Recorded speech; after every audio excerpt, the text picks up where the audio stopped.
We can start. Thank you for being with us. We'll try to start with a little bit of delay, but we need, in any case, to finish on time. There are, apart from the room, which is quite plenty, there are people online on YouTube, the DCI YouTube, on DCI Italy with Italian interpretation. So we hope we will break the record of March. It was 700 people following this meeting. For those online, please, some rules from the house. Please keep your microphone muted. There is also in the Zoom the possibility to submit questions on the chat, so you can submit it there, and we'll try to take as much as possible at the end. And also, please, those who are presenting questions, present yourself, the organization you are coming from. So without delay, welcome to this critical panel discussion in the situation of Palestinian children in Israeli child detention systems and the launch of the new roadmap on children deprived of liberty 2025-2030. We are honored to have with us Francesca Albanese, needs no presentation, the UN Special Rapporteur, and Khaled Quzmar, the General Director of Defense for Children International Palestine. Each year, between 500 and 700 Palestinian children are detained and prosecuted by the Israeli military court that systematically lack the basic safeguards required for a fair trial. From the moment of arrest, often in violent night raids, these children are exposed to widespread and institutionalized ill treatment, torture, including physical violence, blindfolding, sleep deprivation, and prolonged isolation. The system operates under a dual legal structure. While Israeli settlements in the West Bank are subject to civilian law, Palestinian children are prosecuted under military law, making Israel the only country in the world to automatically and systematically prosecute children in military courts and detain them in military prisons. The deprivation of liberty experienced by Palestinian children is arbitrary by default. Israeli authorities routinely deny fundamental protection and guarantees concerning the right to a fair trial, rendering nearly every instance of detention arbitrary in nature. Our panelists bring an unparalleled expertise to this urgent discussion. Francesca Albanese is an international lawyer and the UN Special Rapporteur on the situation of human rights in the Palestinian Territories since 1967, reported yesterday to this Human Rights Council here in Geneva. She's known for her rigorous analysis of the legal and human rights dimensions of the occupation and her advocacy for accountability and protection of Palestinian rights and Palestinian children. Thank you, Francesca, to be with us. Khaled Quzmar is a leading expert in juvenile justice and grave violations against children during armed conflict. He has spent decades defending Palestinian children in Israeli military courts and leads and works for DCI-Palestine, documenting and challenging these abuses since over 30 years. After this concrete and updated analysis of the extreme situation of Palestinian children in detention, in the second part of today's panel discussion, which will focus on child deprivation of liberty and detention worldwide, we will be building on the findings of the recommendations of the UN Global Study on Children Deprived of Liberty, first presented at the UN General Assembly in 2019. A special highlight of this session is the launch of the roadmap of our action 25-2030 on children deprived of liberty. This new roadmap is designed as a practical tool for advocacy, monitoring, strategic action, guiding national reforms and collective efforts to end arbitrary and harmful detention of children. All UN member states and irrespective and other stakeholders are concerned, since it deals with the implementation simply of the UN Convention on the Rights of the Child, and in particular Article 37b on deprivation of liberty detention, saying the convention that it should be as a last resort for the shortest period. We know it's not the case, and we will see what's happening in Palestine. And the only country that has not ratified the UNCRC, the United States, is also greatly concerned because of the extremely bad record in this area. So enough time will be saved at the end for questions, as I mentioned. Before I address my first question to Francesca, I would like to take a moment to center this discussion around the lived experience of those most concerned. It is vital that we listen directly to Palestinians speaking about it, voices from the ground. So to begin, we will watch a very brief 2 minutes video, but powerful one of the father of Walid, a Palestinian child who was detained in Quzmar prison.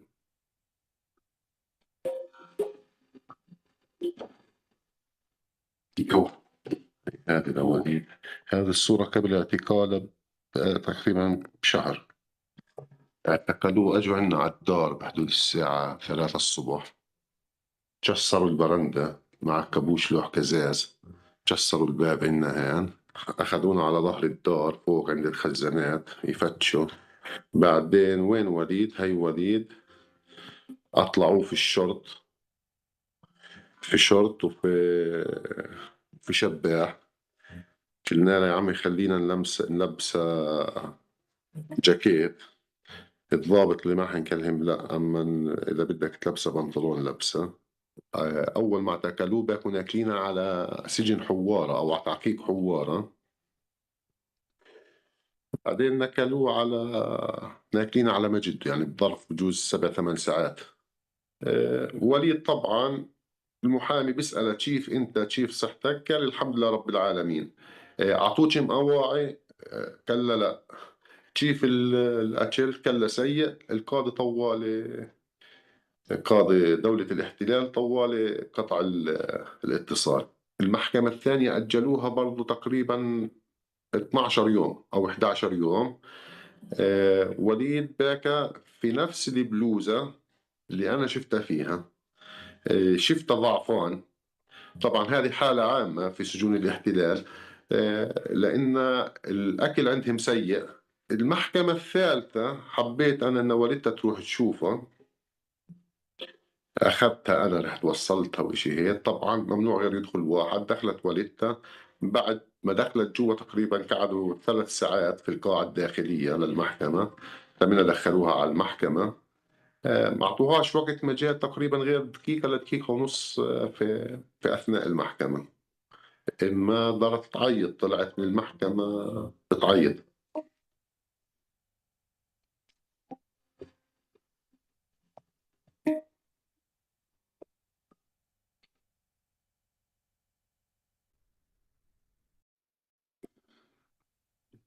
So Walid's story is a tragic and emblematic one, although not isolated, unfortunately. According to the post-mortem report, he died in prison as a result of starvation, medical neglect, and head trauma. It is important to know that obtaining such a post-mortem report is unusual in such cases, extremely rare, I would say, as the bodies of detained children are in most instances not returned to the families. Walid's case is a stark reminder of the urgent need for accountability and justice, and it underscores the human cost behind the figures and the data we collect. Having these voices in mind, let us proceed now with our panel. And my first question is for Francesca. Francesca, given persistent reports of arbitrary detention and denial of fair trial guarantees for Palestinian children, what specific actionable steps should third-party states and UN bodies take beyond expression of concern to ensure Israel fulfills its obligations under international law?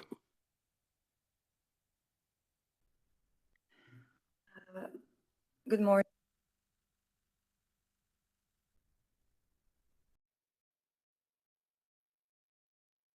No. No, I think this is on, no? Now it's on. So good morning, everyone, and thank you, DCI International, DCI-Palestine, for another painful opportunity to discuss this topic. I mean, I'm even shocked that we are still talking about that. So if you ask me the question, what steps should the international community take? One step back, first of all. Take a step back and look at the togetherness of all the violations that Israel commits against the Palestinians as such.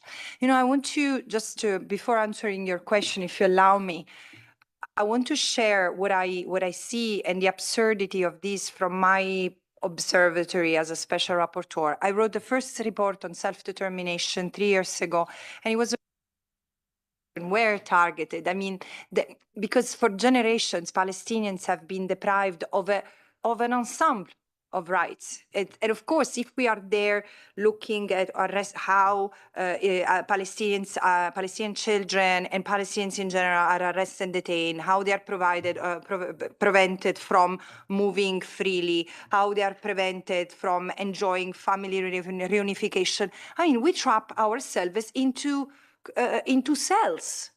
And we have betrayed, as human rights lawyers and as people, the first imperative of human rights, which is understanding them all together. So we have made a huge mistake, all of us, focusing on symptoms instead of looking at the broader picture.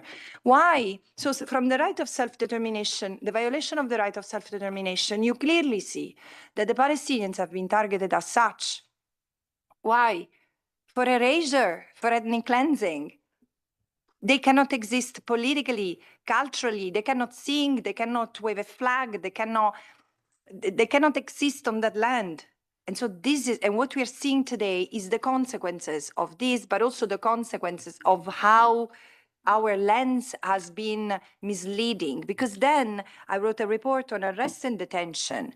And the practices are abusive toward anyone. But the shocking part is how they arrest and detain children. Children, 700 children per year for 15 years. What are you doing, member states? What are you doing, UN officials, starting from UNICEF and continuing to OHCHR? I mean, we cannot keep on writing. There is a problem. There is a failure in the fact of continuing to document this without, the system is broken. And this is where we need to wake up right now, because for the Palestinians, the end is to be approaching.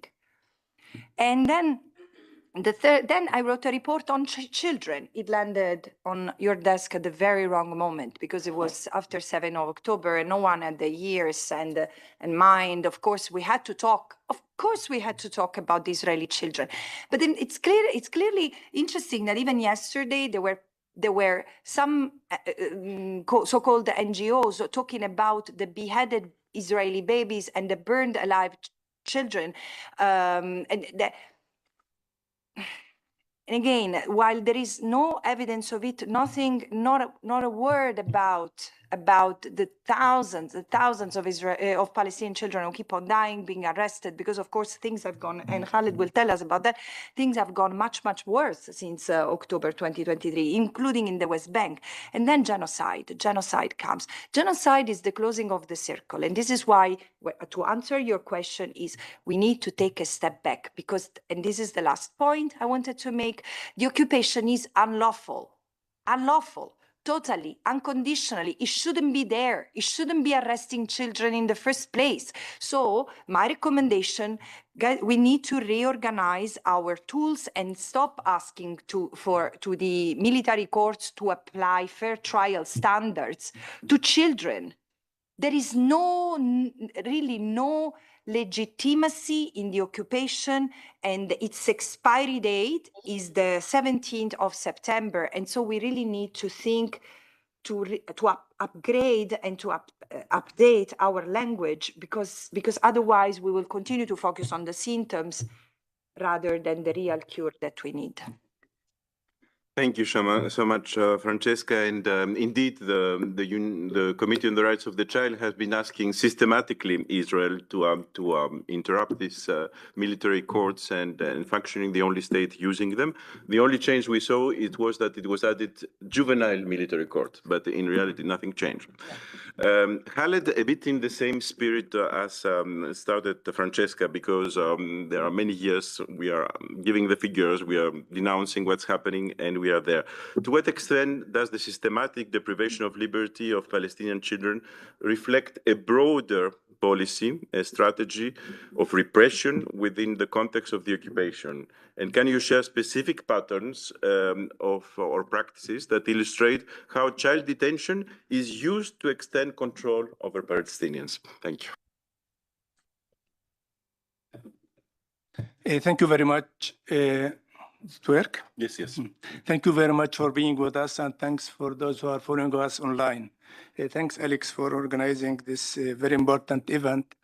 I think the deprivation of liberty in Palestine from the Israeli military occupation system, it's a policy. It is not individual practices. So this, from my more than 30 years of experience in this military court system, I can conclude by saying that the system is designed to punish the Palestinians, including children, and also to legitimize the Israeli crimes and the practices that they are committing against the Palestinian and children. So in the military court, they work according to Israeli military orders that established since 1967. All these military orders are so far from the international the juvenile justice standards, the international juvenile justice standards. So even the Child Rights Convention, as a lawyer, if I try to use the Child Rights Convention in the court in my statement, the judge will stop me because the international law is not applied in the military court, only military orders. And the military orders, none of the military orders talk about any silly even crime less than 5 years in a prison. So children, for like throwing stones without causing the damage, the maximum of the punishment for throwing stones is up to 20 years. So it's impossible. You cannot believe how is the system work.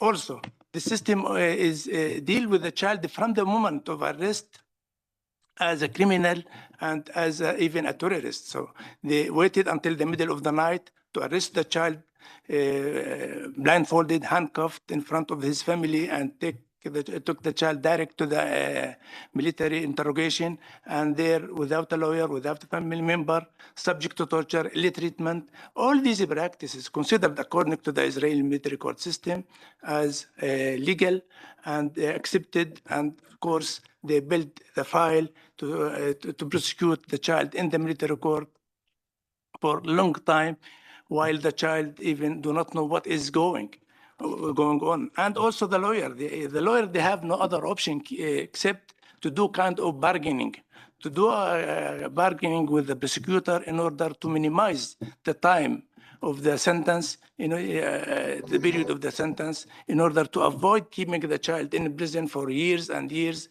waiting to finish the court. And to release the child on bail in the military court system is, it's not as a practice. No child release on bail. Very few years, very few cases. Maybe once a year it happened that the child release a child on bail. So this system is, as I said, decided to punish.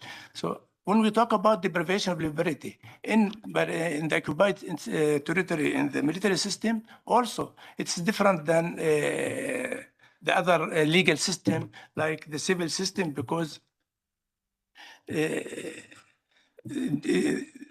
according to the law, to deprive anyone from liberty, the punishment should be limited to deprivation of liberty, not to include the other rights. So those who are in prison, they lose the right to education, they lose the right to health, they lose the right to be in touch with the family, no family visits. Now, after the 7th of October, the situation become more and more worse. Like we heard the father of Walid who was talking about the court.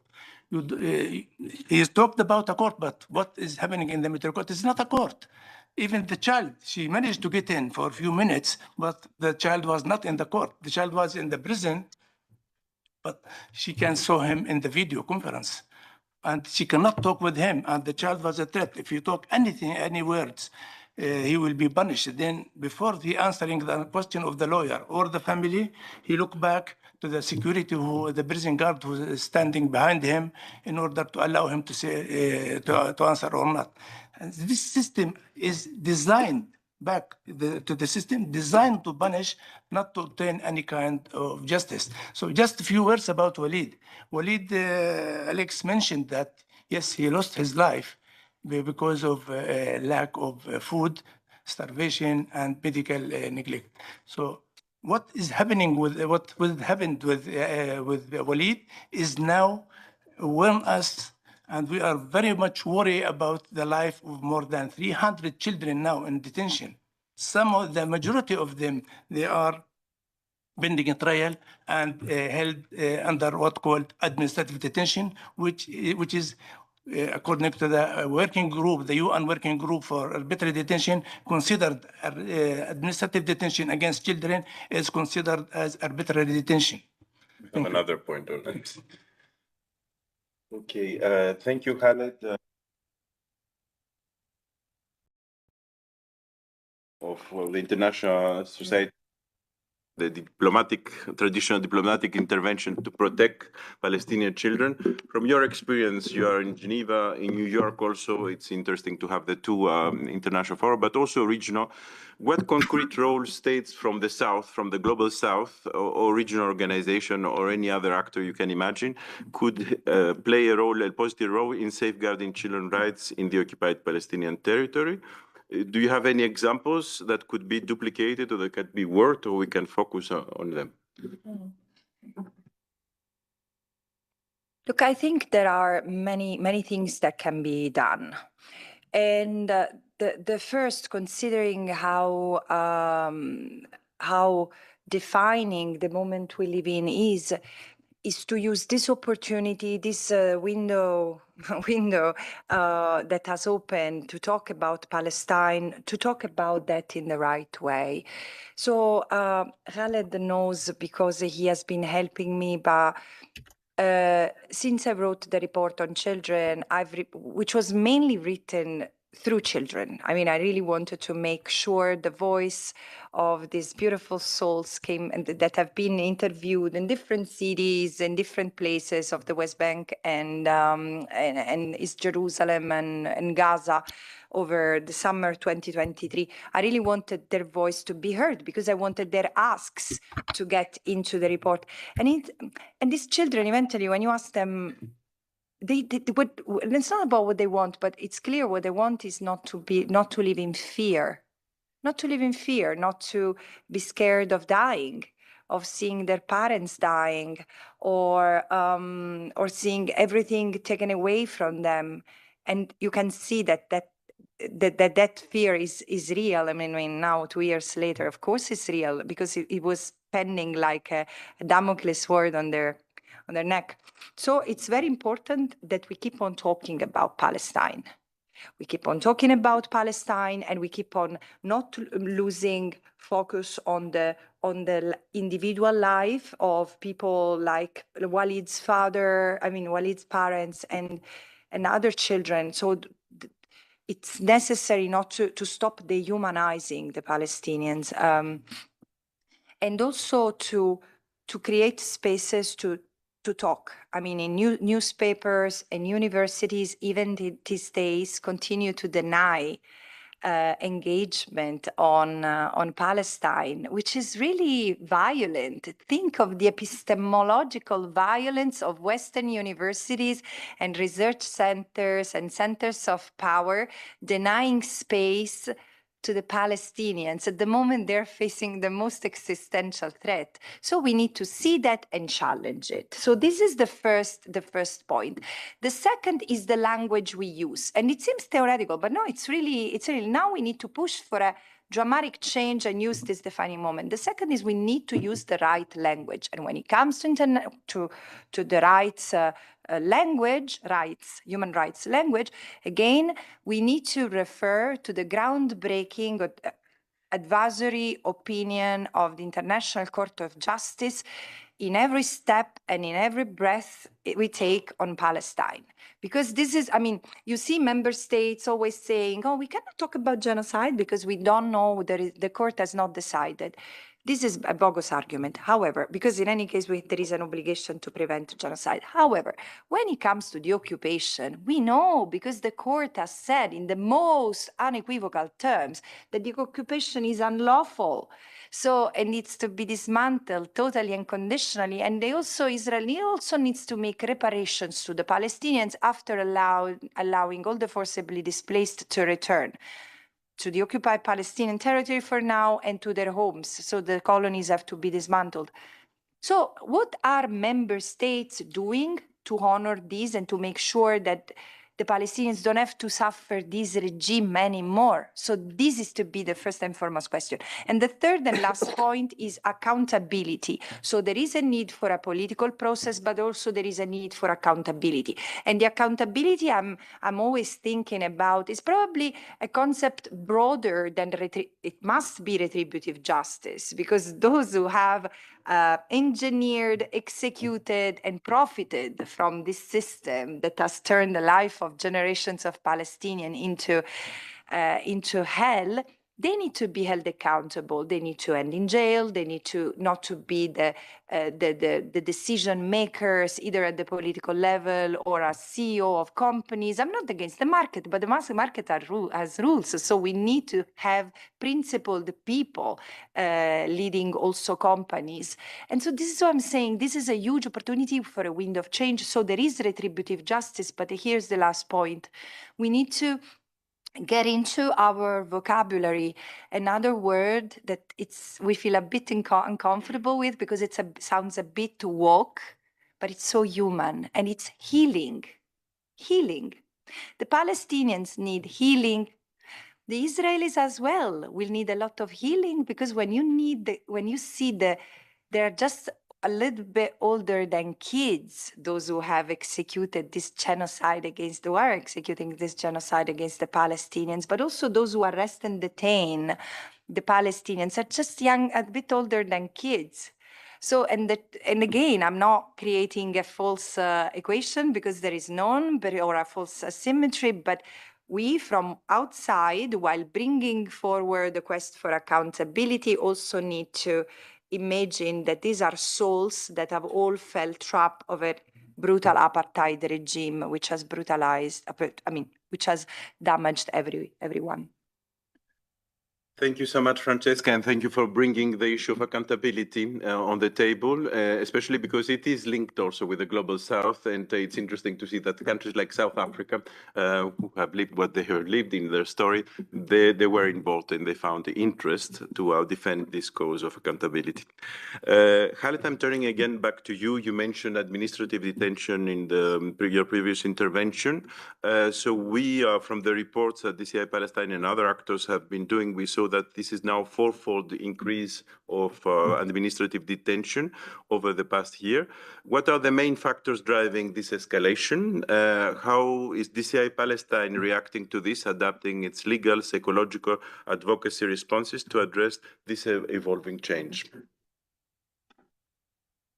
Yes, administrative detention is a policy again, and it is an ongoing practice against the Palestinians, and in particular children, after the 7th of October. Before the 7th of October, we used to have very few cases during the year, 10 cases, 15 cases in maximum, but after the 7th of October, now around 40% of the Palestinian children in prison are held under administrative detention. Being under administrative detention, none the lawyer, even the child, do not know why he is in prison. The charge is not clear, only one sentence, endangering the security of the area. So no more information. How, as a lawyer, I can defend the child? It's impossible, because I have no evidence, I have no charges in order to defend. The second is the child will held under administrative detention 4 to 6 months, and this period can be renewed without any clarification. The third is the child who, when he is under administrative detention, he has no right to visit, no right to be in touch with the family, no right even to have the lawyer visit.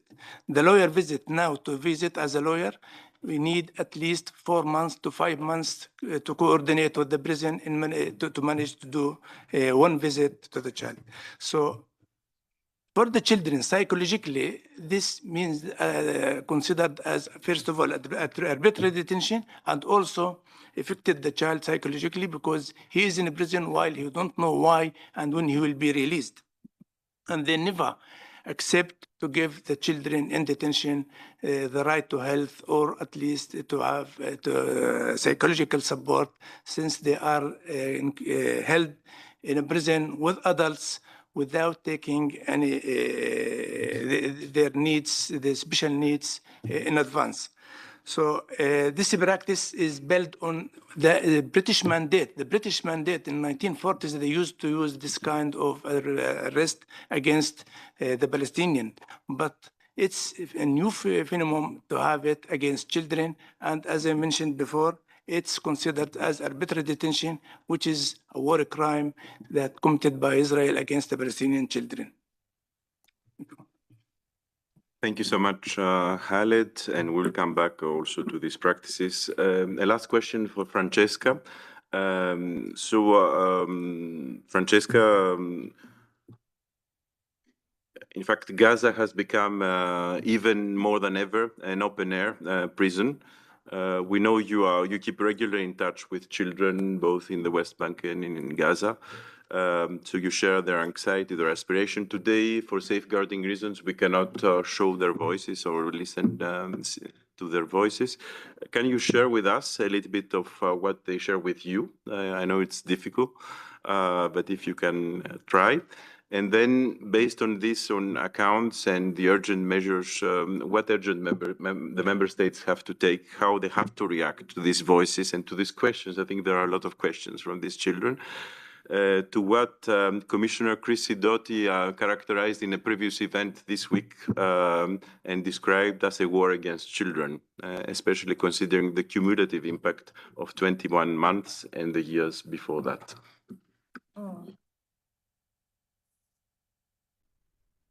I think we need to update our language, because yes, Gaza. So I think it's not just Gaza. It's, if you look at the life under an unlawful occupation, whose objective is to get rid of the Palestinians. For the Palestinians, life has always, in the occupied Palestinian territory, life has always been an open-air prison, in the sense that, of course, it's an exaggeration to an extent, but just to an extent, because the entire occupied Palestinian territory space is not free for the Palestinians. They cannot move freely from even before October 2023, they couldn't move freely out of Gaza into the West Bank, and from the West Bank into East Jerusalem or outside. You need not just there is the physicality of the aesthetics of the carcerality, of the imprisonment and the segregated roads, and I mean not just how vulnerable Palestinians are to arrested detention, but also how segregated the space they live in is. But also think of the invisible barriers of the permit system. It's suffocating. So open air prison is an euphemism.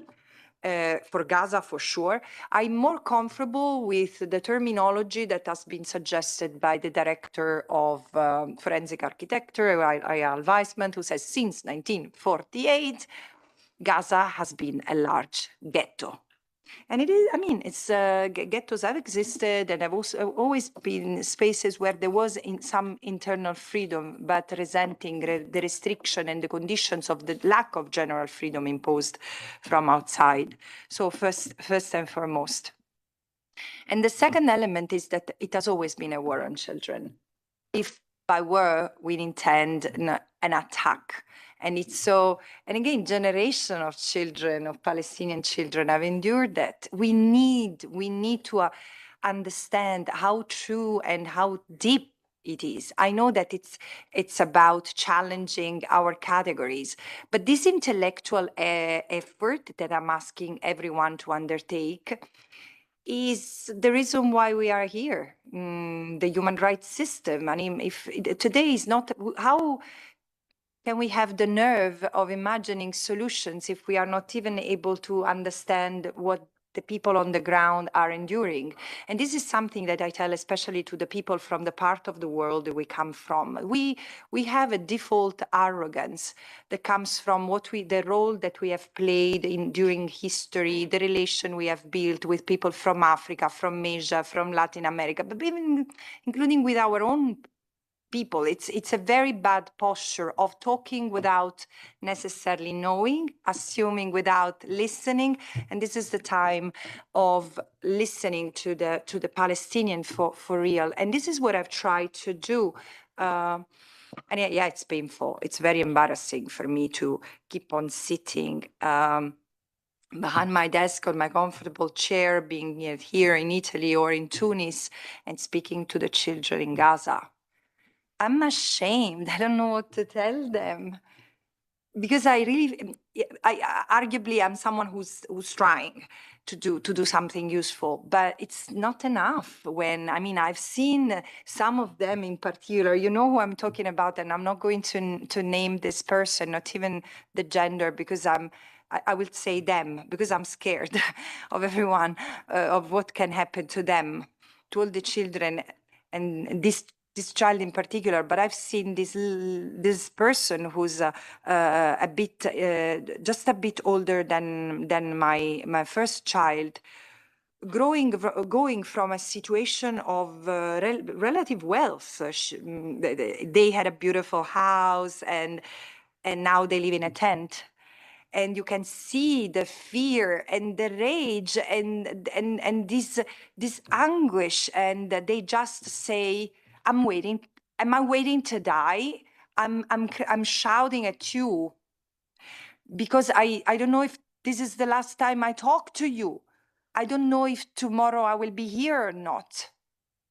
And this is the most extreme, and this is the most desperate voice, and the kid I would really like to hug as a mother, because somewhat this is the child which has been shocked the most, because all the others had already experienced wars and loss, and you see how it has grown into the Palestinian society, this trauma, this callousness.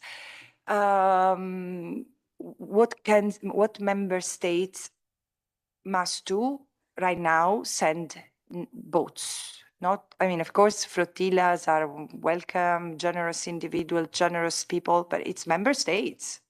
Come on. It's member states who need to break the blockade. Italy, Spain, Greece, France, Portugal, Algeria, Tunisia, Egypt, everyone has an obligation, and all the others I didn't mention, everyone who has a port in the Mediterranean Sea needs to send boats with national flags to protect, which means protection, to Gaza.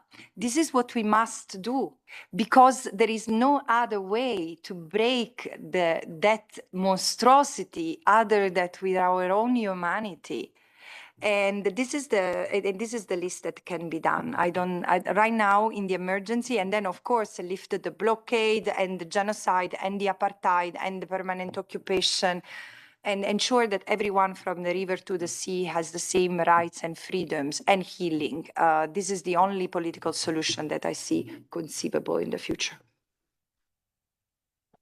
Thank you so much, Francesca, for sharing these voices. It's good that they are heard here, and also to member states present. And let's hope that one day we will be able to give them answers, because they're putting a lot of questions. Last December, we had, I'm going to speak about this conference on the global study on deprivation of liberty. There were 25 children, including from Palestine. And they had the opportunity to meet me with members, several. We had 5 members, I think, of the Committee on the Rights of the Child. And they were asking, this convention is signed. The member states, they promised to respect. Why? It was very difficult, even for very competent members of the Committee on the Rights of the Child, to give answers. So today, just a few words because we are late and I want to leave time for questions, but from the audience, and there is already online quite a lot of questions. But just to say that we are 5 years, we always forget missions also change every 4 years, so they forget what happened. But 5 years ago and a half, there was a global study on children deprived of liberty that was presented to the UN General Assembly. As a civil society, we have been working on to bring this question. We realized it's a huge question, that it's there in the Convention on the Rights of the Child, but then the reality, even the figures, they were not public. So we pushed for this study. We created an NGO panel that exists up to now for NGO colleagues to say that they can join us. There is no fee, there is nothing, just we need people with will to implement.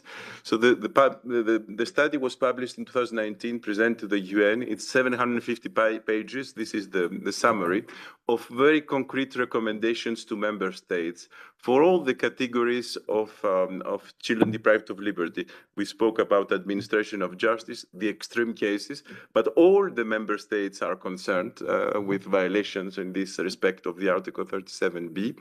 There is children in institutions, which is a huge part of the 7 million. So the global study identified that every year there are 7 million children deprived of liberty, and that's an important figure to know. Then there are children living with their parents or caregivers in prison. There are children in migration, where international law says that it's never in the best interest of the child to go, even with Article 37B, to be in detention simply because it's a child on the move. But it's still happening in many countries of the world. Then there are children in armed conflict, and there is a lot of literature on this, and of course, children in national security context. So for each chapter, the global study is developing recommendation, and we just published, so we did this conference in December with the stakeholders, with governments, with the author of the global study, Manfred Novak, and it's an opportunity also to say thanks to him and his team. With the UN agencies, after the global study have formed what is called the UN Task Force on Children Deprived of Liberty, chaired by Najat Malamjid, the SRG on children and violence against children. And we thank her also for her efforts and coordination. She was with us. She cannot be today because of the time slot. It's in New York, it's the night. So with all these stakeholders, what we published, the result of this conference that is published today, and you have copies of the QR code, so you can upload it at the room, at the back of the room, is a roadmap, because what we, same as the convention, there is no meaning that the member states sign and then don't respect. What we want is that they walk the talk and they implement what they have signed. So these are very completely simple ways to implement alternatives to the prevention of liberty, and also non-custodial measures, of course, for these 7 million children that continue all these years to every year to be there. And also some of the main recommendations that you can find in this roadmap, please listen to them very briefly, having in mind what we listened about Palestine, is that we need to do all efforts ending the arbitrary detention of children by prioritizing right-based, cost-effective and non-custodial measures. We need to strengthen legal safeguards and monitoring systems to ensure accountability and transparency. We need to invest in prevention, diversion, reintegration, and restorative justice instead of the punitive one, which is most in many countries the majority. Ensuring the meaningful participation of child participation, and that they were, as I told you, in December here, and we have always to listen to these children. So as we launch this roadmap today, we reaffirm our collective responsibility to move beyond punishment systems to embrace humane, child-centered alternatives. The time is rights-based action is now, and together let us commit to making liberty, dignity, justice a reality for every child everywhere. This July, it's not only the anniversary of DCI, of the Convention of the Rights of the Child, 36th anniversary, 46 of DCI, 5.5 of the global study, but it's also the anniversary of the birth of Nelson Mandela, a man who endured deprivation of liberty under apartheid and became global symbol of justice and reconciliation. we are reminded with his profound words, the true character of society is revealed in how it treats its children. So let us rise to this challenge and treat every child with the justice, care, and respect that they deserve. With this, the floor is yours. We have still around 7 minutes for questions, and there are some questions online that I have noted. We will start with the room if there is a question. And if it's not the case, while you prepare your questions, I will read some of the questions online. So there is one question that says, in international law, including in the Security Council, there are discussions. You know, there is a report of the Security Council that finally, after years that we have been requesting, listed Israel on the what we call the list of shame. So the countries that they perpetrate systematically gross violation of children's rights. That was heard in the Security Council. I asked the SRG CAC, the special who is drafting this report, what happened 1 year after? Nothing happened because Israel is not cooperating. So we make a report at the highest level of the Secretary General. It goes to the Security Council. So the question from the audience online says, the Security Council inefficiency is in addressing Palestinian issues is often viewed as a crisis of legitimacy of the institution. How can the system be reimagined to ensure effective accountability on justice for Palestine? There were a bit follow-up questions on this and saying international law has proven to be useless. What can get done anymore? And again, in the same spirit, how we can react, how we can push states to force states to act since the law exists and the mechanisms are there, but then nothing happens in reality. So I don't know who wants to answer this question. Just a few words. Both, Khaled. Thank you very much. This is the problem that we suffer from is the lack of accountability and the result of lack of accountability, what we are facing. Like the roadmap. For me, the roadmap really, I feel that very frustrated because legally speaking, the children are protected and there is a legal framework in the international level. But when it comes to the practice, Palestinian children are out of this strategy, out of the implementation because there is occupation. Francesca mentioned that there is no way to amend the legal system or the military court system in Israel because it is part of the colonial apartheid regime. So there is no way. The only way is to hold Israel accountable for these crimes. And this is the role of the states, to push Israel to abide with the international law since they are part of the international community. Otherwise, they have to be neglected and to drop them out of the system. Otherwise, benefit from being part of the international community and committing the war crimes, the crimes against humanity, and now the genocide, while there is a silence and complicity in these crimes. Thank you, Khaled. Francesca. No, very. I do not think that nothing changes. And especially, I mean, probably this is the perspective of people here, because I have a bit of this sense of disconnect every time I come into the building of the UN. It seems that people are not necessarily seeing what's happening outside in the street. There is a huge movement. This is, I mean, global society has woken up, and it's incredible because also what we know right now, it's something that the way we understand the world right now is completely different from where we were 10 years ago. I remember I was in DCI office 15 years ago when I heard, a bit longer, but when I heard the first time someone arguing about the different, Gary, a lawyer who was working for you back then, who was working about the differential legal system, the dual legal system between Israel was applying to children, Palestinian and Israeli children in the West Bank.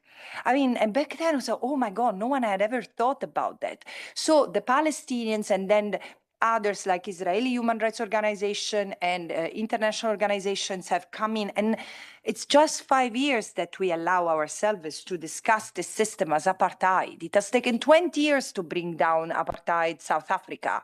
So I don't know, probably we are used to social media and to remote control. And so you push a button and things change.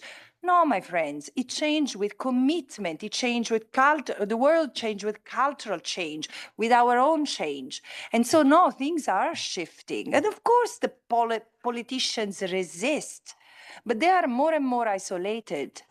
Not isolated, meaning, no, let me rephrase.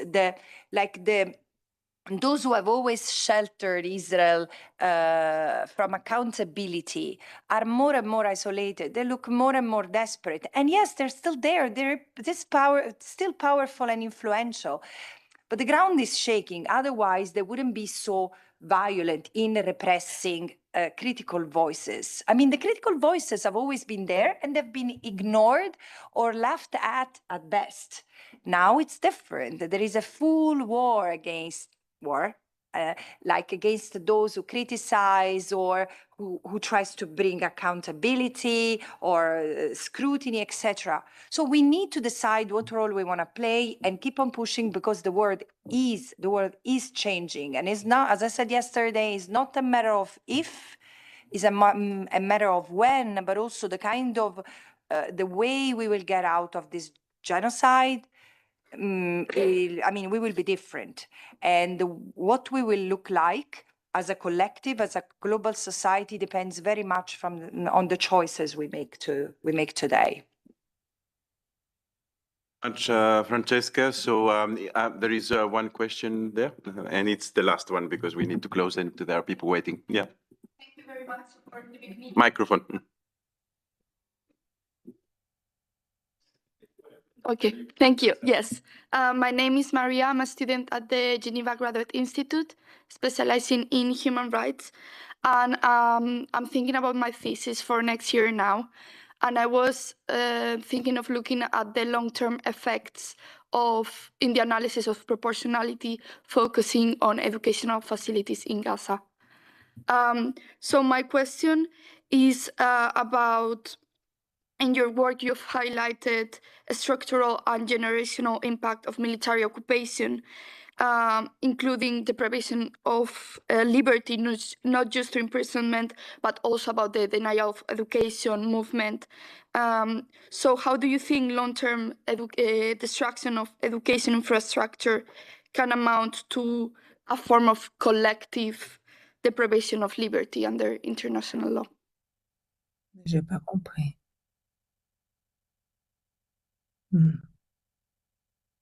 Have 30 seconds before evacuation. It's today.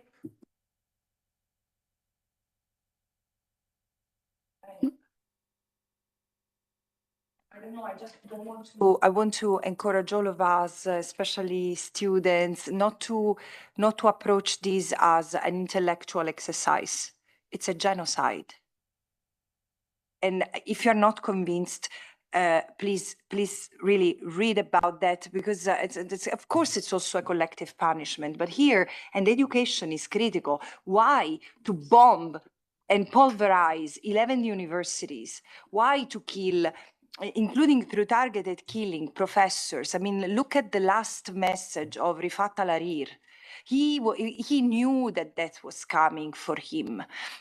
And he was someone who was clearly a bridge to a different future for both Palestinians and Israelis. And the last thing he said, I know I have 30 seconds, but you cannot cut me on this. He said, if the soldiers come, the most dangerous thing I have in this house is a pen. But if they come to harm me and my family, I will throw this pen at them. And this is, again, and he's been killed like thousands of his colleagues. And now the possibility of an education just lays bare under our eyes in rubble. Is it collective punishment? No, it's worse than a collective punishment. Collective punishment was before. Now it's part of erasure. So to erase not just the present and the future, but also the past and everything that the Palestinians have built. Thank you. Thank you all. Thank you for attending. And please download the roadmap and also the last report of DCI-Palestine, which is on famine. Thank you so much.